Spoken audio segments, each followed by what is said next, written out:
Hi guys, to this video guys, I'm going to cook tinolang manok guys. So nilagyan ko siya ng sayuti and then dahon ng sili guys. Ayan, so stay tuned dahil nagluluto pa ako ng rice and then nagluluto din ako ng kamuting kahoy, mga inday, mga dodong. So, here is it my kamuting kahoy and yam. Gabi. Ayan, mga palangga. So, my kamuting kahoy now is yellow color. Ayan, so stay tuned mga palangga kasi gagawin ko itong ginataang tapioca. Ayan, which is my favorite yan, mga langga. Ayan. Para makita nyo langga ang inyong dungkay ay ito ako.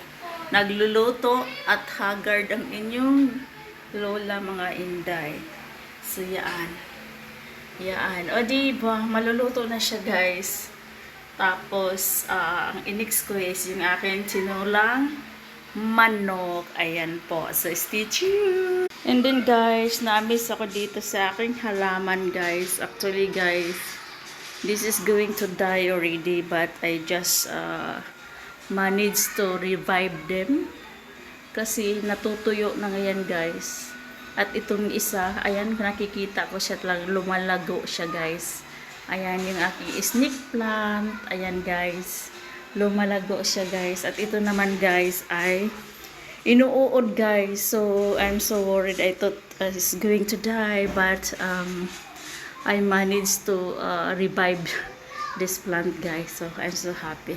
So stay tuned mga langga kasi malapit na maluto yung aking tapioca. Ayan na guys, nauna yung gabi guys na naluto kaysa kamuting kahoy. Ayan.